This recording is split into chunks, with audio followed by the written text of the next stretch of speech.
principais acontecimentos do Brasil e do mundo em pauta. Na Vinha FM. Começa agora. Mesa dos Notáveis. Oferecimento Dinastia Contábil, Nato Farmos, farmácia de manipulação, otimizar ar-condicionado, especializada em manutenção preventiva. Mesa dos Notáveis começando no ar, e para você que nos acompanha, nosso muito obrigado pelo carinho da audiência. Hoje é quarta-feira, dia 4 de outubro. Nós estamos iniciando esse mês de outubro. Essa semana já falamos aí de temas importantes. Eu tenho certeza que cada um deles acrescentando na sua vida, e hoje não será diferente. Tivemos aí, por exemplo, essa semana, a inauguração de um corredor de guarda-chuvas rosas, falando da importância de um mês de prevenção do câncer de mama, como é importante, né, sempre se lembrar da sua saúde, até porque nessa correria da vida moderna nós nos esquecemos de tratar o próprio corpo, e isso é essencial. E falando daquilo que reserva outubro para nós sabemos que esse é um mês que a cidade de Goiânia completará seus 90 anos de história. Exatamente, a cidade, a capital de Goiás, que não era, mas foi construída e se tornou a capital de Goiás. Eu recebo aqui a querida Cristina Elô Gomide, é mestre em História pela Faculdade de Educação da UFG e também doutora pela PUC de São Paulo. Nós vamos falar sobre essa transferência da capital, olhando também para aqueles que moravam na antiga capital, que é a cidade de Goiás, né? Cidade de Goiás que até hoje, né, recebe aí em algumas datas comemorativas algumas transferências, né, da capital de volta para lá, e outras coisas também que são tradição de Goiás. Então, primeiramente, Cristina, bem-vinda, obrigado por corresponder ao nosso convite. Tenho certeza que 90 anos tem muita coisa pra gente falar aqui hoje. Vamos passar por essa história da cidade planejada de Goiânia. Bem-vinda, boa tarde. Boa tarde. Primeiro eu queria dizer que eu sou mestre e graduada pela UFG aqui de História, na Faculdade de História. Sim. Na Faculdade de Educação é o lugar onde eu atuo como professora. E queria dizer também que vou falar do lugar que eu ocupo, que esse convite foi aceito porque a universidade entrou em contato comigo, me repassando esse convite. Como uma estudiosa da história de Goiás, principalmente no mês de outubro, a gente não refuta falar sobre uma temática que a gente vem estudando aí desde a década de 90, né? Para falar da transferência da capital, da construção de Goiânia e desses 90 anos, acho importante também marcar o lugar de onde eu vou falar, que é um lugar de crítica à construção de Goiânia. Não estou dizendo que vou valorar nem para bem nem para mal, não é isso. Estou dizendo que a construção de Goiânia é carregada de uma série de elementos que são fundamentais para a gente pensar o momento de construção dessa nossa capital. Goiânia não foi a primeira capital a ser pensada como a nova capital para substituir a cidade de Goiás, né? A conhecida Goiás. E já no século XIX se pensou a transferência da capital já anteriormente, antes de Pedro Ludovico, para a cidade de Meia Ponte, atual Perinópolis, e também para Águas Quentes. Mesmo, Águas Quentes foi cotada para também ser a capital do estado. Foi, né? E só que no final do século XIX, um decreto foi baixado de que até segunda ordem não haveria a proposta da transferência da capital para nenhum lugar, e foi na década de 30, no governo de Pedro Ludovico, que se cogitou novamente a transferência da capital. E aí resultamos na construção de Goiânia. Sim. É importante ressaltar que o discurso que constituiu a fundamentação da transferência da capital da cidade de Goiás para Goiânia foi um discurso de Pedro Ludovico e seus articuladores, né, o seu grupo político, que foi baseado muito nos discursos de viajantes europeus que perpassaram por Goiás e de administradores de tempos anteriores, né, e que traziam elementos da cidade de crítica ao espaço urbano. Aquele espaço da cidade. Eles não acreditavam que a cidade de Goiás poderia crescer, por isso queriam outro lugar. Na verdade, os viajantes europeus, eles tinham um olhar europeu, né? Então eles não viam como lugar de progresso muitos dos lugares no Brasil, né? Que em relação à Europa, de fato, eles não estavam não estavam na mesma proporção, né? Porque são temporalidades diferentes. Então, não é questão de ter progresso ou não ter, de ser bom ou não ser. Era um olhar externo que foi utilizado politicamente para fundamentar a transferência da capital. Goiânia nasce com o discurso de que aqui seria moderno, né? Então, para que Goiânia fosse, de fato, considerada moderna, era preciso que a cidade de Goiás fosse vista como um espaço, como lugar do atraso. Então, construiu-se esse discurso político. Veja, eu não estou dizendo que isso era real. Estou dizendo que é a construção de um discurso para fundamentar a transferência. Tanto que, à época, criou-se, na academia, na historiografia goiana tradicional, nós temos a abordagem de dois grupos, o chamado mudancista e o antimudancista.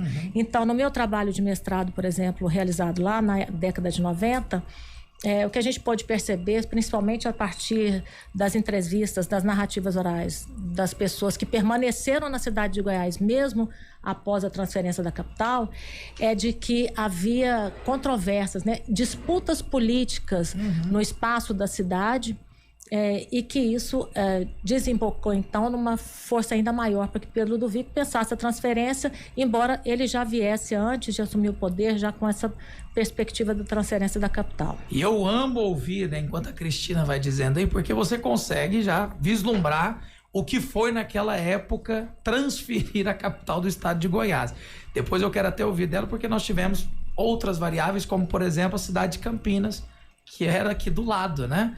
E outras coisas mais que a gente pode colocar aqui, até para perpassar toda a história. São 90 anos que a cidade de Goiânia completa no próximo dia 24 desse mês. Mas antes, me permitam cumprimentar também o nosso querido Antônio de Pádua Teixeira, é engenheiro civil, assessor institucional do CREA Goiás e estudioso também para conhecer a infraestrutura dessa cidade. Quem falando de 90 anos, nós podemos dizer, por exemplo, do crescimento, que muitas pessoas sempre dizem, Goiânia foi uma capital planejada, mas para 50 mil pessoas. E a estrutura de hoje aí, né, estamos aí o quê? Quase 2 milhões, mais de 2 milhões. Então tem que sempre calcular como crescer, e ninguém melhor para dizer do que o nosso querido Antônio de Pádua Teixeira. Muito bem-vindo, obrigado pela presença, Antônio. Boa tarde. Boa tarde, Guilherme. Boa tarde. Boa tarde. Cristina. Realmente, né, a capital de Goiânia, ela acabou ficando com um perfil totalmente diferente do que tinha sido planejado. Ficou bem maior do que era para ser? Sem dúvida. A previsão inicial realmente era de 50 mil habitantes, com 15 mil no centro, né? E hoje a gente sabe que está muito mais do que isso. Meu Deus, e como? Até a região metropolitana, né? Falando aí, Senador Canedo, Goianira, essas cidades, né, que foram Aparecida de Goiânia, né? Todas essas cidades fazem parte de uma região metropolitana. Tá tudo emendado agora, né? São 21 municípios hoje, né? Vários, uns 4 ou 5 já conurbados com Goiânia. Isso. Apresentando sérios problemas, porque o planejamento não está sendo feito para uma região metropolitana, é um planejamento, cada cidade, cada município faz o seu, e isso causa um prejuízo muito grande em todos os aspectos. Essas zonas de transição de cidade provam isso que você acabou de falar, né? Então, se você vai ali num bairro que não é nem Goiânia nem Aparecida, é uma transição, dá para ver que é mais difícil você ter ali um asfalto, porque a gente não sabe qual que é o vereador que a gente recorre para poder nos ajudar a fiscalizar, né? E tem também essa questão de você planejar transporte. Eu me lembro quando diziam assim, Senador Canedo, né, se tornou uma cidade de dormitório, né? E a gente sabe que existem lutas para poder mudar essas realidades, melhorar comércio, melhorar infraestrutura, porque no final o alvo é sempre a qualidade de vida, né, Antônio? Essa falta do planejamento leva a isso que você está falando. Por exemplo, só um exemplo entre tantos, ali na Avenida Rio Verde, que é a divisa de Aparecida com Goiânia, região ali do Buriti Shopping, tem posto de saúde. Às vezes o posto de saúde é em um município, mas a população está do outro. Ela não quer saber, não tem condição de saber em que município que ela vai ser atendida. Ela precisa ser atendida. Sim. Né? E esse planejamento, então, deveria ser metropolitano ao invés de municipal. seria mais sensato tornar metropolitano do que municipal? Foi criado um conselho da região metropolitana há 5, 6 anos atrás, né? E com a mudança de governo, isso parou totalmente, né? Não houve mais reuniões, não houve nenhum avanço nesse sentido. Agora, o IESA da UFG foi contratado novamente para concluir esse plano de desenvolvimento urbano integrado da região metropolitana. Isso é um avanço, né? Justamente porque esse planejamento vai poder ser feito a partir de uma visão metropolitana. Outro exemplo nós estamos fugindo um pouco do nosso tema, né? Sim, mas eu acho que vale a pena dizer até para a gente vislumbrar a continuação. Comemorar os 90 anos é o seguinte: como que a gente vai continuar a partir daqui? Até os 100, o que a gente pode fazer para melhorar Goiânia? Mas só para concluir, Goiânia está fazendo um plano diretor de mobilidade urbana. Agora, como fazer um plano de mobilidade para Goiânia sem levar em conta os outros municípios? Como você já falou aí, Senador Canedo, Aparecida, Goianira, Trindade, estão tudo conurbado com Goiânia. Então, não tem como você planejar um município isolado. Então, nós estamos na expectativa de concluir esse plano da região metropolitana para poder avançar com todos os outros planos que estão aí pendentes, esperando de ser feito. E o senhor fala como assessor institucional do CREA, porque assim, construção ela é sempre planejada a 4 mãos, né? Ninguém faz um muro, se tiver encostado principalmente no muro do seu vizinho, sem conversar. Vizinho, tô subindo um muro de tijolo aí, mas eu não vou passar pro lado da sua casa, não. Você deixa, vamos lá. E eu tô até com uma placa aqui, é tradicional, se você pesquisa no Google, aparece, que é inclusive da construtora dessa época, que deu o nome a 2 bairros da cidade, né? Vou pedir até a Cristina para comentar a respeito, mas olha só, vê se você consegue pegar, Andrezinho. É a nova capital de Goiás, às vezes a nova capital de Goiás e tá lá, ó, enriqueça 4 vezes mais. Essa foi a propaganda quando Goiânia surgiu. E Goiás ainda com Y e Z, né? Então, para você ver esse anúncio. É um cartaz da época, e aí, claro, tem até aqui, ó, adquira os lotes Nova Capital. Ó que maravilha, a foto, né, muito melhor colocada, tá aqui com o Antônio. Esse é um livro que conta a história, Antônio? Esse livro eu escrevi sobre a engenharia em Goiás. Que maravilha. E a construção de Goiânia é um capítulo, né? Deixa eu, inclusive, mostrar, por favor, me permita. É o seu livro, né, Antônio? Inclusive, começando aqui os acidentes já. Você tá de brincadeira. Isso aqui é na casa de Cora, esse acidente? Onde que foi isso aqui? Olha só, um carro caindo de uma ponte de madeira. O cartaz que eu mostrei aqui. Pessoal que tá na rádio não tá vendo, mas é o cartaz que diz: enriqueça 4 vezes mais, adquirindo lotes na Nova Capital. E aí tá fazendo a propaganda de Goiânia, até com o mapinha de Goiânia, né? Que tem aquele símbolo ali do centro, Avenida Goiás no centro, Avenida Tocantins, Araguaia e todas elas. E aqui teve um problema com essa venda aqui, que nós estamos pagando por ele até hoje e vamos pagar para sempre. Qual que foi o problema que aconteceu nessa venda? Que iniciou Goiânia? No início de Goiânia. O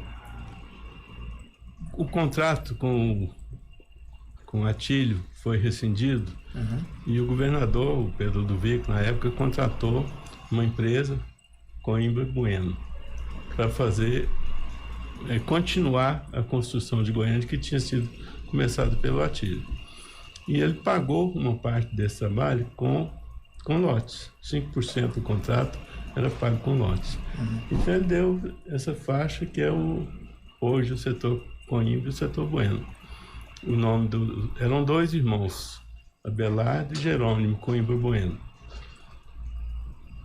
Eles tinham recebido esse terreno e queriam lotear. Chegaram a fazer o loteamento, mas o Pedro Ludovico não permitiu, porque ele estava fora do planejamento original de Goiânia.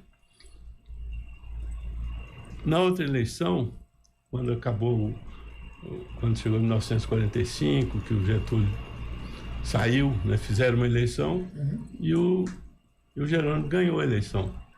E a primeira coisa que ele fez foi aprovar o loteamento que o Pedro Ludovico tinha recusado. Então, é um loteamento que foi feito na época fora dos padrões, né, do projeto de Goiânia, e a gente está até hoje pagando por isso, né?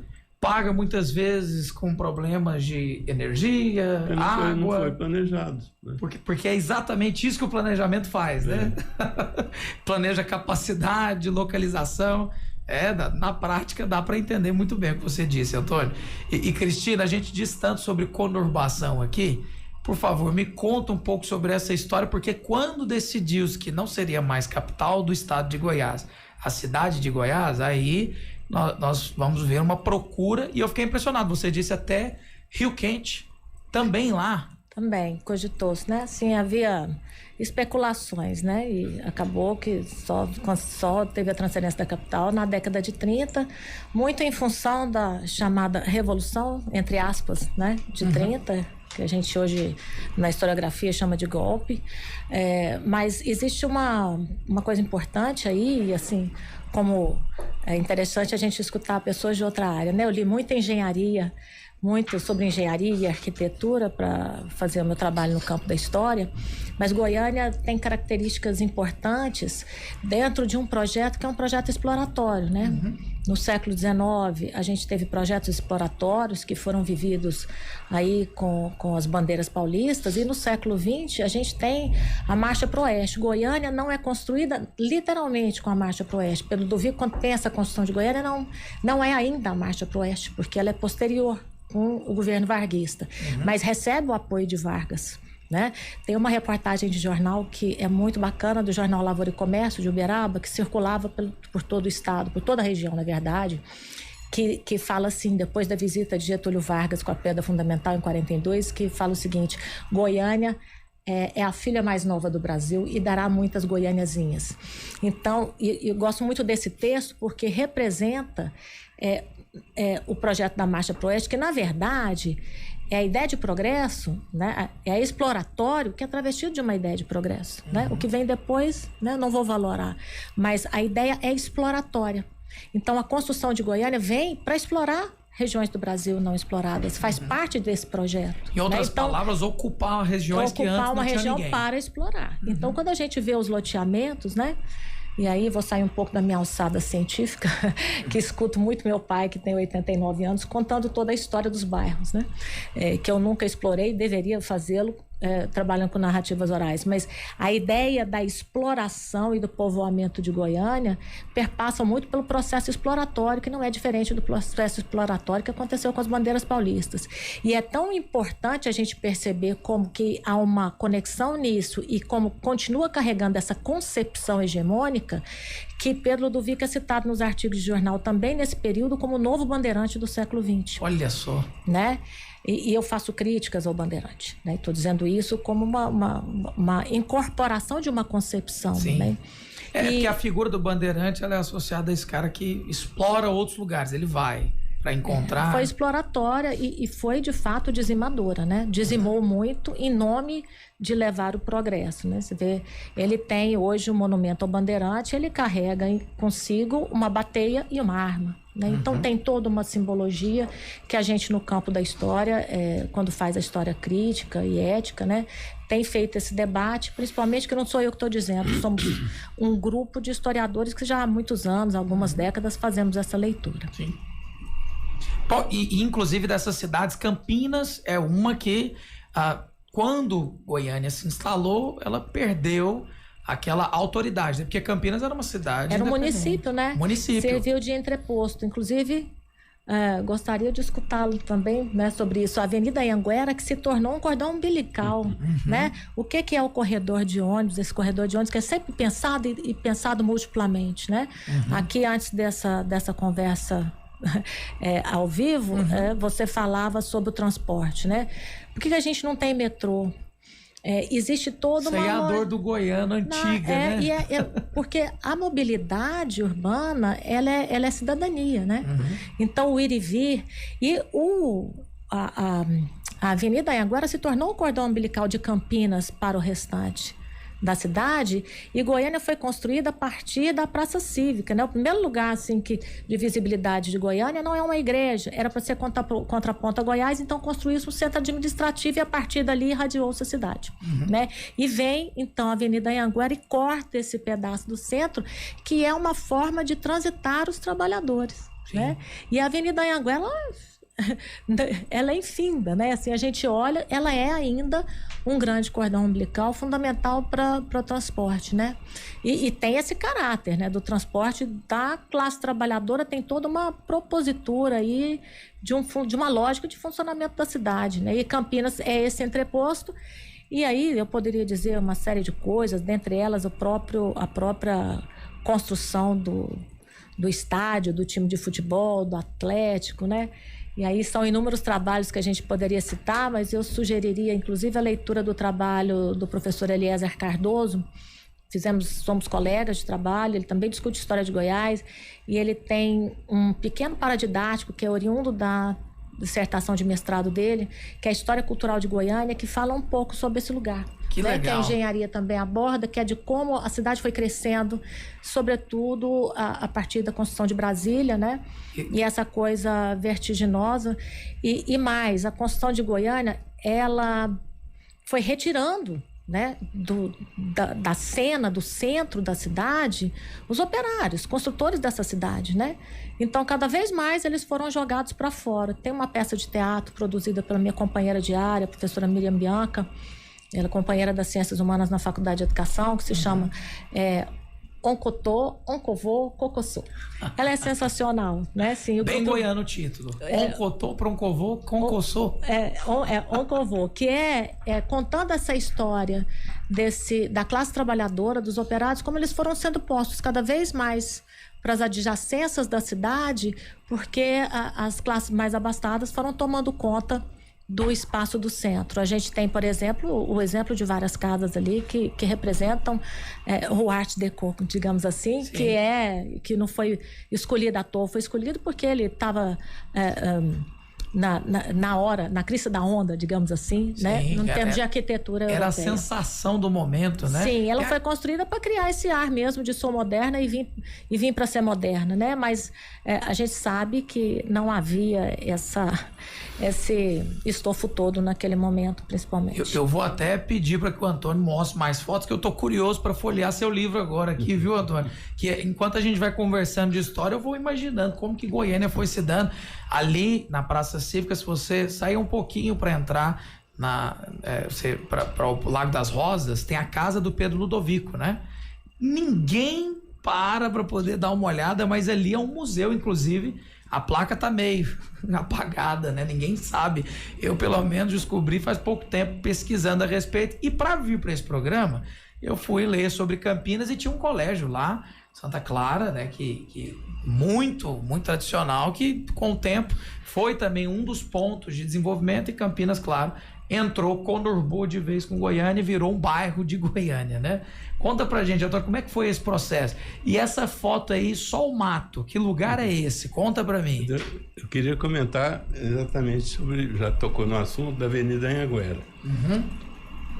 Quando foi escolher o local definitivo, o Atílio tinha preferido um pouco mais para cima, perto da Praça do Cruzeiro, naquela região, por causa do abastecimento de água, que a ideia era colocar ali a caixa d'água, como é até hoje lá a Saniago. É mais alto, por isso põe a água lá, né?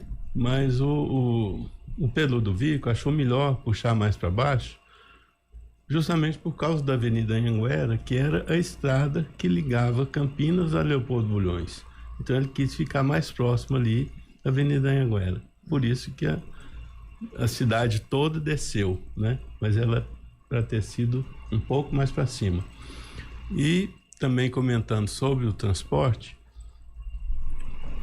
eu acho que foi um retrocesso, um atraso que aconteceu quando desativou a ferrovia, né, em Goiás, a antiga Estrada de Ferro Goiás. Em outros lugares do Brasil onde isso aconteceu, criou um VLT, um veículo leve sobre trilhos, ocupando aquele espaço. O trilho já estava ali Não era só colocar o... Já economiza boa parte do processo de construção, né? Aí tiraram os trilhos, construiu a câmara em cima do trajeto, né? Sem nem ter escritura daquilo. E isso aí, para quem não se localiza, perto da rodoviária ali, E tem fez até a Avenida Torre do Leste-Oeste. Relógio ali, né? Fez a Avenida Leste-Oeste, onde era o leito da ferrovia. Ali devia ter sido feito, era um VLT, né? Seria E assim, até hoje, muito se fala sobre isso que você acabou de dizer no Brasil, porque é barato, né? Se você parar para pensar, é difícil construir, mas uma vez que está pronto, você não gasta tanto para fazer transportes, escoar a produção ou qualquer outra coisa por trilhos. Mas o Brasil majoritariamente escolheu as rodovias, né? E tá aí outra coisa que Goiânia também fez escolhas, né? Isso aqui é o quê? Não, isso aqui não é Goiânia, não. Mostra aqui, Andrezinho. Duvido que isso aqui é Goiânia. O pessoal que veio para construir Goiânia. É mesmo? Onde que é isso aqui? Conta pra gente. Isso aí são eles, do Botafogo. Na margem de Botafogo. E não tinha a mata como é hoje ali em alguns lugares, né? A Botafogo, no caso, era só isso. Não tinha nada, nada de cidade ainda. Outro prejuízo, por falar nisso, causado pelo Coimbra Bueno, quando ele foi governador, é que abriu Araguaia dentro do bosque lá do Mutirão, onde é o Mutirama hoje. Aquilo ali era um bosque, não tinha uma avenida no meio, né? Deixa eu fazer uma pergunta, então. Ali, tudo nessa época aconteceram essas mudanças? A construtora Coimbra Bueno que fez tudo isso? Porque viraram 2 bairros, eu não sei porquê, era só homenagem ou a construtora ganhou esses 2 bairros? Foram deles, né? Não, eles receberam o terreno em pagamento, porque quando o Atílio saiu do contrato, então quem assumiu foi a empresa dos irmãos Coimbra Bueno. E eles receberam terreno em pagamento do trabalho, como parte do pagamento. E esse terreno viraram o setor Coimbra e o setor Bueno. E eles cheios de ideias naquela época. Uma pergunta, tem bairros na capital aqui que ganharam nome por conta de algumas histórias. Vou perguntar do Marista. Você tem conhecimento, Cristina? Dizem que por causa do Colégio Marista que ele ganhou o nome de Marista. É isso mesmo? É porque era comum, né? Não, mora lá perto do Marista. Então, o Marista era o colégio, né? Era o colégio. Inclusive está lá até hoje, né? É um colégio tradicional. Mas é importante, agora a gente vai desenvolver, estamos escrevendo, um projeto sobre nomes de ruas e lugares, né? Legal. Por exemplo, o bairro Pedro Ludovico, a praça cívica se chama Praça Pedro Ludovico, a estátua posta na Praça Cívica, não à toa, em 2001, com a eleição na qual Marconi concorria, né, cujo slogan era um slogan similar ao de Pedro Ludovico, lá na década de 30, né, Tempo Novo, Novo Tempo. E como os nomes de rua carregam também concepções de história, né? Meu pai mora na Castelo Branco, né? A rodovia que corta o país, né? Um dos espaços mais importantes para a gente adentrar o país, Castelo Branco, rodovia Anhanguera, como os nomes são carregados de uma história hegemônica e como isso é importante para a gente criar a memória da cidade, né? Para a gente pensar a memória da cidade e também indagá-la. E aí eu acho que indagar sobre alguns nomes de cidades também é uma forma da gente pensar o espaço onde a gente está vivendo, né? Por que esses nomes perduram? Por que eles são tão importantes, entre aspas, né? Para manutenção de uma concepção de história, né? E aí eu queria, inclusive, trazer a questão dos monumentos. Muita gente me pergunta assim, eu trabalho com patrimônio também. Muita gente me pergunta, mas quais são os monumentos de Goiânia? As pessoas só pensam no Monumento das Três Raças, no Bandeirante, né, no Pedro Ludovico. Aquela Torre do Relógio na Goiás também? Sim, o Coreto, muito legal, tem a Torre do Relógio.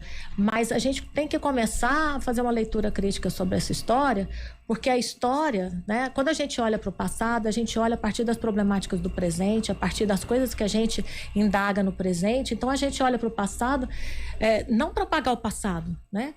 Mas tem uma professora na Faculdade de História, chama professora Ana Lúcia Vilela.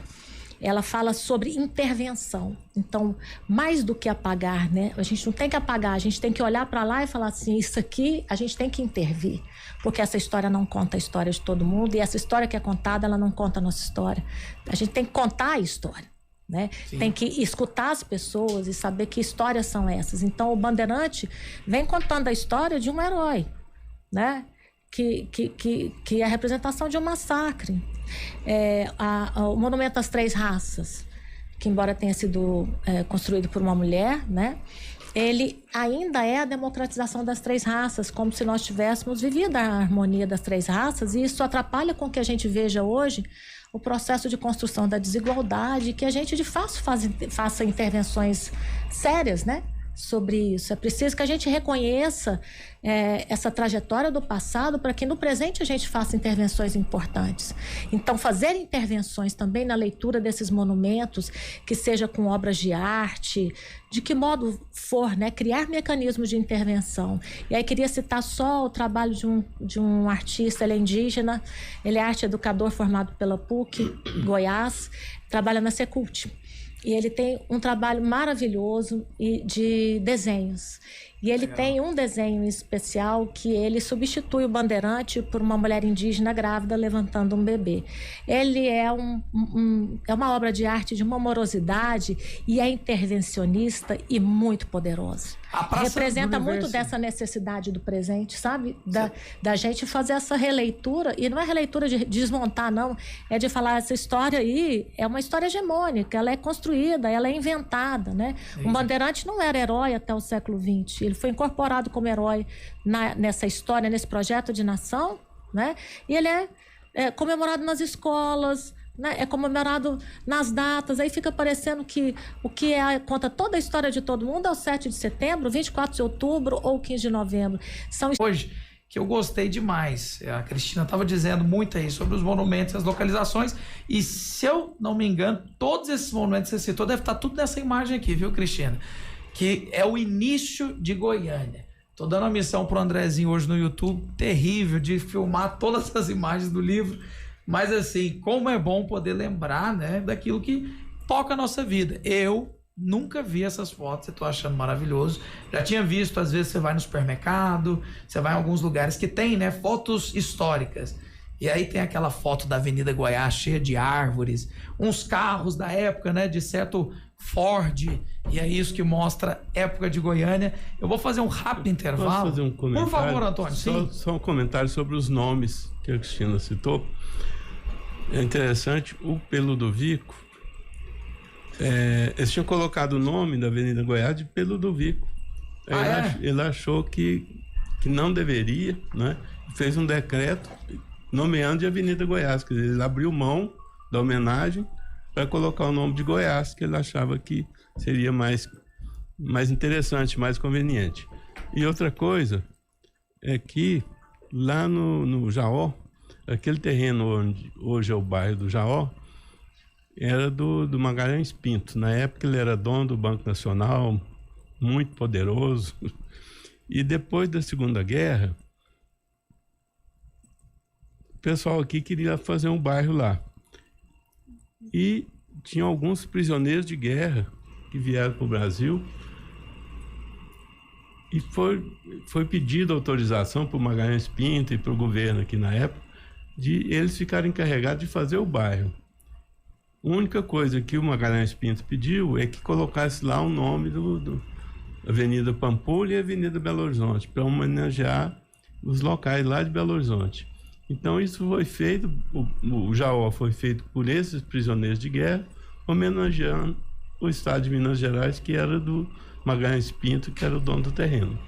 Em outras palavras, Goiânia viveu o que o Brasil foi vivendo ao longo da história também, né? Pessoas de todas as nacionalidades, no caso Goiânia, de todos os estados do Brasil, vindo e construindo essa capital.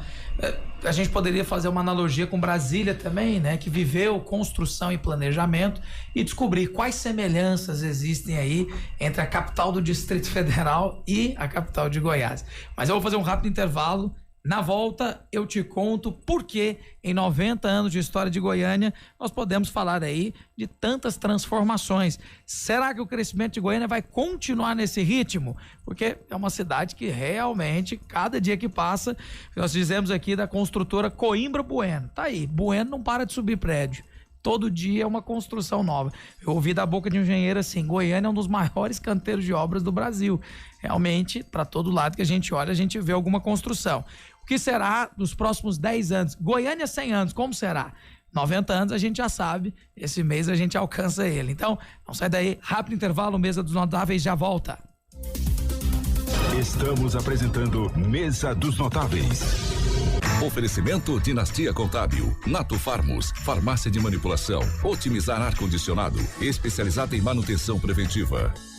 Rádio Vinha. Elétrica e Hidráulica Smart. As melhores marcas do mercado em materiais elétricos, infraestrutura, automação e iluminação estão aqui. Qualidade no atendimento com preços que cabem no seu bolso. Faça seu pedido. 62 39 45 0065. Instagram, @Elétrica Smart. Elétrica e Hidráulica Smart. Iluminando sua vida. Você, minha amiga, tem acompanhado o trabalho dos deputados e deputadas estaduais? Eu tento, eu ouço umas notícias aí. Isso é ótimo, mas e se eu te disser que agora, pelo celular, de um jeito super fácil, dá pra acompanhar o trabalho, sugerir leis e muito mais? Eu não sabia. Baixando o aplicativo Deputados Aqui, você envia a sua demanda direto para os deputados e deputadas estaduais. É a Assembleia Legislativa de Goiás na palma da sua mão. Baixe agora! Assembleia Legislativa de Goiás. Você quer tranquilidade jurídica nas informações contábeis de sua empresa? A Dinastia Contábil faz o seu planejamento tributário gratuito e você ainda conta com a possibilidade de redução de impostos de maneira legal. Faça o que você mais gosta e deixe a contabilidade de sua empresa conosco. Dinastia Contábil, fazendo o seu negócio ser próspero. Entre em contato agora mesmo com um dos nossos contadores. 62 98158 8108 www.dinastiacontábil.com.br. CRC GO 001826O. Minha conta de energia só aumenta, não sei o que fazer. Eu sei, ligar na Geração Solar Energy. Geração solar? Como é isso? Simples, com a instalação das placas solares, você economiza até 95% na sua conta de luz e garante uma energia renovável e limpa. Faz uma simulação gratuita, 985315871. Geração Solar Energy, financiamento bancário com parcelas menores que sua conta de energia. Café da manhã com novidade é no Mac. O café da manhã do McDonald's com delícias para trazer o gostinho de Mac para o seu café da manhã. Queijo quente, egg burger, duplo egg cheese e bacon e muito mais. Das 7 às 11 da manhã, na Avenida T7 com a T1, no Setor Bueno. Café da manhã com novidade, só no Mac. Amo muito tudo isso. Um bom churrasco sempre começa com uma boa carne. E para isso, seu maior parceiro é o Empório de Carnes Granville. Uma grande variedade em carnes bovinas, suínas e aves. Além de uma vasta opção em espetinhos, carvão, bebidas e muito mais. Peça agora pelo WhatsApp 982390595. Avenida Milão, número 1254, no Celina Parque. As melhores carnes e bom atendimento você só encontra no Empório Granville. Você quer tranquilidade jurídica nas informações contábeis de sua empresa? A Dinastia Contábil faz o seu planejamento tributário gratuito e você ainda conta com a possibilidade de redução de impostos de maneira legal. Faça o que você mais gosta e deixe a contabilidade de sua empresa conosco. Dinastia Contábil, fazendo o seu negócio ser próspero. Entre em contato agora mesmo com um dos nossos contadores. 62 98158 8108 www.dinastiacontábil.com.br. CRC GO 001826O. Venha FM. Venha almoçar com a gente. Venha para o Cabutiá Restaurante. Estamos prontos para servir você e sua família com pratos variados da melhor comida tipo caseira e churrasco com as melhores carnes. À noite, desfrute de um delicioso rodízio de pizzas. Avenida T9, Jardim Planalto. E uma novidade, venha conhecer a nova unidade do Cabutiá Restaurante no Carrefour Sudoeste. Reservas e eventos pelo nosso WhatsApp 3088-5066. Cabutiá Restaurante, para quem sabe distinguir o melhor. Adrenaline Fitness, o seu melhor treino está aqui. Treino funcional, fit dance, jump, muay thai, step, zumba, ergometria e musculação. Adrenaline Fitness, Alto do Vale, Cidade Jardim, Maísa, Garavelo e Goiânia 2. Instagram, @adrenaline_fitness.gym. WhatsApp 985760520. Você sabe o que significa fazer Kumon? É sentir a própria evolução no aprendizado. É contar com um método único, com estudo planejado e individualizado. Meu filho faz Kumon, porque fazer Kumon é o máximo. Matricule seu filho na unidade mais próxima. Matemática, inglês e português. Matrículas abertas o ano todo. Acesse kumon.com.br.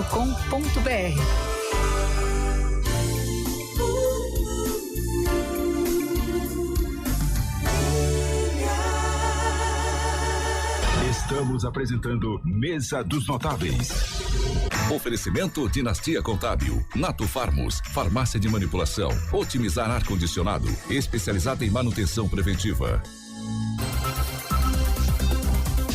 Estamos de volta com Mesa dos Notáveis e aqui hoje falando sobre os 90 anos que a capital de Goiás está completando nesse mês, e eu recebo notáveis, pessoas que entendem, né, das nuances históricas e, claro, por que não dizer aí do desenvolvimento ao longo de 9 décadas. Comigo aqui a Cristina Elou Gomide, que é mestre em História pela Faculdade de História da UFG.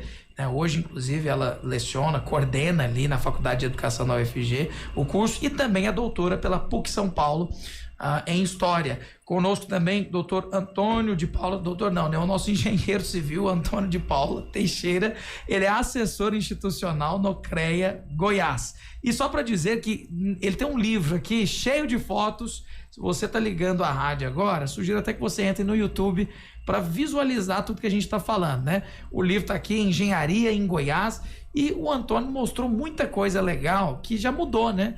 Eu amo imaginar como era, por exemplo, a Avenida 85. Alguns conhecidos dizem: ei, rapaz, a gente jogava futebol não sei aonde, depois a gente descia para tomar banho de água no córrego, né? O córrego de Goiânia. Nem tem mais córrego para banhar. Eu me lembro uma vez, a Praça do Chafariz. Eu não sou tão antigo, né? Mas não era o monumento, se eu não me engano, João Alves Queiroz, o nome lá, que é na 85, encontro com a T63. Ali era a Praça do Chafariz. E eu vi um cara tomando banho na Praça do Chafariz, eu fiquei encabulado. Falei, meu Deus, parece que não é pra isso que ela tá aí, né? E é interessante que não tem nada a ver mais. Mudou. Praça do Chafariz era uma rotatória. Hoje tem um viaduto lá, com um grande monumento, facilitando o trânsito e tudo mais. Então, como a transformação é rápida, e o que dizer, por exemplo, dessas fotos aqui. Cristina, você citou uma foto aqui, eu vou mostrá-la, você podia comentar enquanto eu mostro para a audiência que tem um carro de boi na frente de um monumento sendo construído. Conta pra gente um pouquinho. Essa foto eu comentei aqui no intervalo, porque eu acho que essa foto é emblemática da construção de um discurso, né? Goiânia foi construída sob a égide, né, de uma cidade que nasceria moderna, mas eu acho que essa foto é emblemática, que é um carro de boi em frente ao Palácio das Esmeraldas, né, que estava ali em construção. E não à toa o Palácio das Esmeraldas se chama Palácio das Esmeraldas, né, que faz alusão ao ciclo do ouro. Então, eu acho que quando a gente fala dos nomes, também os nomes dos lugares são importantes para a gente pensar a concepção de história que carrega a trajetória de construção da noção dessa cidade que é Goiânia. E acho que ela é emblemática porque carrega essa ideia de modernidade e como que ao longo dos tempos, né, a cidade vai se transformando e crescendo, mas ainda assim na disputa por esse lugar, né, digamos assim, do que é ser moderno. Porque na época, o que era ser moderno? A referência eram os grandes centros, São Paulo, Rio, né? E aí Goiânia nasce num lugar que é plano. Então a possibilidade era de que as pessoas pudessem ir para vários lugares, com largas avenidas. Só que é uma pretensão, né? Que nós humanos pensemos que porque a cidade vai ter largas avenidas, então que a gente vai então mudar os nossos modos de ser e viver. E muitos hábitos, né? Foram trazidos para cá ainda com permanências de traços ainda de hábitos ainda de lugares menores e de não tanta aceleração assim, né? E como eu disse anteriormente, isso vai mudar um pouco mais na década de 70, inclusive marcando hábitos cotidianos, culturais, de convivência um pouco diferentes, à medida que isso vai se transformando, à medida que a cidade vai crescendo em termos de população. Sim. Cristina, eu não sei quem trouxe o hábito de encostar carros carregados de som em posto de gasolina e ficar ouvindo pancadão. Mas seja lá quem tenha feito isso com Goiânia, fez muito mal, né? Fez um mal à sociedade. Tô brincando aqui, mas realmente você vê que é aquela coisa, vamos fazer uma capital moderna, mas a gente gosta da vida da roça, né? Vamos falar a verdade, que bom goiano que não gosta, gente, de encontrar a família, fazer uma pamonhada ou qualquer coisa do tipo, é maravilhoso. Realmente a vida do campo, ela nos encanta. Eu, pelo menos, sou apaixonado. Eu acho que todo bom goiano tem esse quê, né? Nós somos do Goiás, né? Não é nem de Goiás, é do Goiás mesmo. E, Antônio, tem uma foto aqui do lado, eu não tô acreditando. É a casa de Pedro Ludovico. Essa aqui é a mesma que tá ali, perto da Praça Cívica? Como que é? E, inclusive está colocado aí na Rua 24, na Rua, né? 24, a casa dele. Na época era na Rua 24, não é aquela da avenida, não. Tem até os relatos que Pedro Ludovico andava de cavalo, né? E estava aqui em Goiânia, o pessoal sempre falava com ele. Ele, governador do estado, né? E uma pergunta, Antônio, olhando tudo isso aqui, você acha que Brasília tem alguma semelhança com Goiânia? Porque foi planejada, mas claro, com outros termos, não necessariamente igual Goiânia, né? O que se sabe além disso é que Juscelino, quando ele se dispôs a construir Brasília, ele usou Goiânia como exemplo. Ele esteve aqui e falou, não, se Goiás deu conta de fazer uma capital em tão pouco tempo, eu vou fazer também. Então foi um exemplo que ele encontrou na construção de Goiânia para construir Brasília. Que é isso? Então quer dizer que Goiânia incentivou o Juscelino a ter coragem e peitar a obra em Brasília. Exatamente. Eu acho que o que converge também é que está dentro de um projeto, né? Exploratório do Centro-Oeste. Então, uma capital que sai, né? Do Rio e vem para Brasília, encontrou muitos embates aí, mas é um projeto exploratório de Brasil, né? Que vai na mesma, não é idêntico, mas na mesma reedição que é posta ali no governo Vargas, e por isso Vargas apoiou depois a construção de Goiânia, né? Então Brasília vai na mesma esteira. Eu acho que isso é importante ressaltar.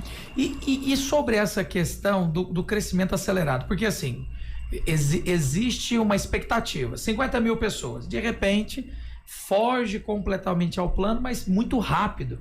Não tinha essa capacidade de sucesso na época, ou a pessoa foi muito presunçosa e disse assim, não, vai crescer, mas não tão rápido, e de repente furou o projeto, Antônio. Como é que foi isso? Acho que esse foi um processo normal, né, da urbanização, né, o pessoal começou a mudar para a cidade, o pessoal da zona rural, né, abandonou a zona rural e começou a mudar para a cidade. Então, as cidades cresceram por esse processo, né? Vou mudar para a década de 80, né? A década de 80, período do êxodo rural, e também porque eu acho que à medida que vai passando o tempo, né? Por exemplo, hoje eu penso que a fronteira entre o urbano e o rural é muito tênue, né? Então existe uma articulação, né? Uma trama entre o urbano e o rural, e que provoca essa sensação na gente, né? Talvez dos limites estarem sem limites. É aquele negócio também do seguinte, tem coisa que não se prevê. Pode ser um fracasso e pode ser um sucesso, né? Por exemplo, saiu da cidade de Goiás para Goiânia. Com certeza uma galera mudou de lá para cá. Sim, mas na época da transferência, tem muitos depoimentos, assim, de mágoa por conta da transferência, porque a cidade de Goiás era uma capital, obviamente, moravam muitos funcionários do governo, né? Grande parte se mudou para Goiânia, porque ela deixou de ser centro administrativo e tiveram que mudar para Goiânia. Então, famílias inteiras se mudaram para cá. E aí, muita gente ficou, né? Tem um relato da dona Noêmia, que é, para mim, o mais sensacional de todos. Eu a entrevistei com 100, depois com 101, depois com 102. Olha só. É uma casa belíssima, próxima ao antigo Palácio Conde dos Arcos, e ela me falou assim... Perguntei como é que ficou a cidade depois da transferência da capital, e ela falou: mas aqui virou um paradeiro, mas também aqui sempre foi um paradeiro mesmo, minha filha. Então eu acho que é a fala mais bonita que eu tenho, dentre outras, né, claro, mas porque muitos espaços ficaram vazios. Então, a princípio, a ideia de preservação da cidade não estava ligada à concepção do ISFAM, que era ISFAM na época, não era IFAM, mas estava ligada a uma ideia de fazer renascer a cidade, né? Então, muitas casas, na época, inclusive, construíram alpendres, né? Para dar uma revitalizada na cidade. Mas é porque há um sentimento de falta de movimento daquele movimento que existia quando era capital. E mais também, os investimentos diminuem, porque ela deixa de ser capital. Então, tem toda uma conjuntura que vai construindo esse olhar de quem ficou, né? E de abandono, digamos assim. Muitos são sentimentos que nas narrativas a gente percebe de vazio e dessa mágoa e do abandono, né? Aí eles falam assim: Pedro Ludovico não queria saber disso aqui não, falaram porque ele não ia dar conta, os ricaços daqui falaram que ele não ia conseguir transferir a capital, ele pegou, montou num cavalo e foi embora. Então a gente escuta histórias desse tipo, ou como ele desatolou a carroça com os documentos do governo. Mas são narrativas, né? Que não são verdade nem mentira, são representações do real. Que vão dando pistas do que realmente aconteceu, né? Porque eu imagino assim, você conversou com quem viveu o momento, então dá para perceber que não foi fácil, e quando aconteceu também foi um choque para muitos, né? Que loucura, você ficou sabendo. Na verdade, são sentimentos, né? Que não sei se é o que realmente aconteceu, não sei se é a verdade ou mentira. Sim. A verdade são representações das pessoas. Isso. O olhar dessas pessoas, muitos que eu entrevistei, me contaram de memórias que eles têm da infância. Então, muito do que eles vivenciaram com os pais. Então, eu escrevi um fanzine que virou livro, então é fanzilivro, está no encarte de um livro que a gente publicou recentemente, que é A Saudade do José. Os nomes são fictícios, são inspirados nas histórias que eu escutava da minha mãe, mas conta a história da transferência da capital a partir do olhar de quem ficou, com as narrativas dessas pessoas. Legal. Então, é a história da transferência da capital. Então, conta a história do Pedro Ludovico transferir na capital para cá, e termina com a narrativa de uma pessoa que eu entrevistei aqui, que olhou pela Praça Cívica, assim, né? E falou, você olhou a Rua 10, que não tinha construção quase nenhuma, e falou assim: gente do céu, que negócio grandão, né? Olha, o sol tá morrendo lá no fundo e ele morre no chão, porque não tem a Serra Dourada. Sim. É uma cidade plana. Mas muitos depoimentos falando das construções, da arquitetura, das casas que não são de meias paredes, né? Que é uma proposta de individualização dos sujeitos nesse espaço, pensado para ser desse modo, né? De individualização das pessoas nas suas próprias casas, à contramão do que se vivia nas casas de construção colonial. No interior.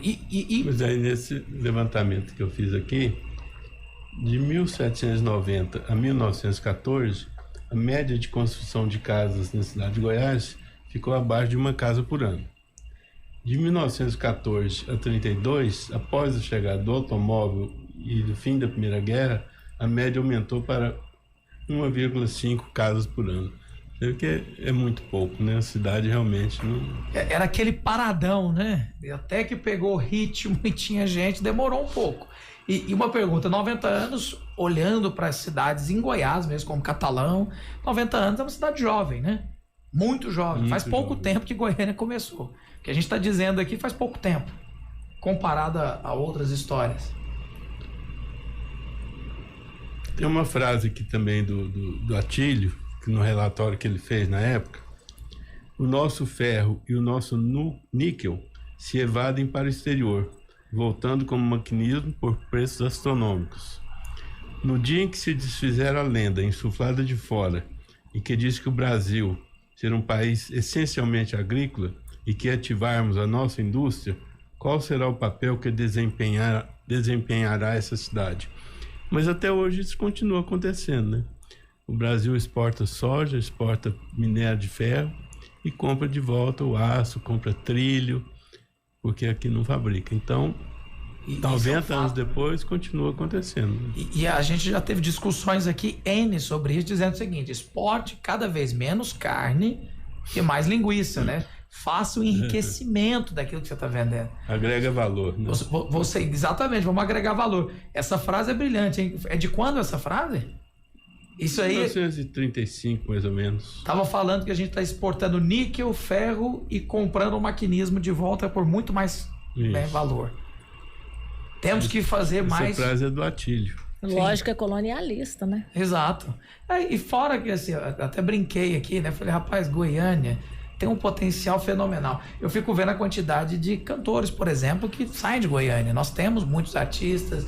E isso tudo é para mostrar que existe valor em um lugar que tem pessoas desejando crescer, mas tem que visualizar o futuro e trabalhar. Se não fizer algo, não tem como crescer, né? O movimento hip hop é grande. Exatamente, mas olha para você ver que loucura. Vamos lá, hip hop, rock, sertanejo, gospel, né, o cristão. Então, todos os estilos têm uma força muito grande. Então, Goiânia está se tornando... Eu falei aqui antes do programa sobre a questão de negócios, né? Goiânia vai receber o World Trade Center, que é uma grife de empresas que fazem negócios. E, claro, ficou famoso depois do atentado terrorista que aconteceu nos Estados Unidos, mas não deixa de ser um indicativo de que Goiânia continua, né, trazendo interesses. Agora, o que será até os 100 anos, aí nós precisamos ver, porque... Minha opinião, muda rápido demais. O que você acha, Antônio? Tá mudando rápido? Rápido demais. A gente mal consegue acompanhar, principalmente depois de internet e companhia. Sim. As coisas vão acontecendo rápido demais que a gente não consegue acompanhar tudo o que acontece. Antigamente era mais fácil. Sim. E você, Cristina, você acha que muda rápido demais? Eu acho que o tempo é acelerado porque nós estamos vivendo o tempo acelerado, né? Esse é o tempo da modernidade, ele é cruel. Mas eu acho que mais que isso, né, que é preocupante nesse processo, é a dificuldade da gente reconhecer a diferença entre diferença e desigualdade. Que esse processo constrói desigualdades que precisam ser enfrentadas, né? E enfrentadas e reconhecidas, porque se a gente continua entendendo que a gente vive em harmonia e que é cada um no seu quadrado, nem o pão que a gente come de manhã chega pela mão de um só, né? Até ele chegar na nossa mesa foram muitas mãos, então o trabalho é sempre de muitos, né? E é feito pelo conhecimento, que também é de muitos, é da humanidade, então tudo que chega a nós é da humanidade. Sim. Então pensar a desigualdade nesse processo acelerado de crescimento é fundamental para que a gente tenha uma cidade mais justa. Sim, né? Até olhando para o centro, que já foi uma sensação. Hoje, o centro à noite, vai dando ali de 6 horas da tarde, ele fica mais inabitado, né? E pouco movimento. E eu percebo que é preciso também um olhar mais social, porque tem muitos pedintes e também moradores em situação de rua ali, né?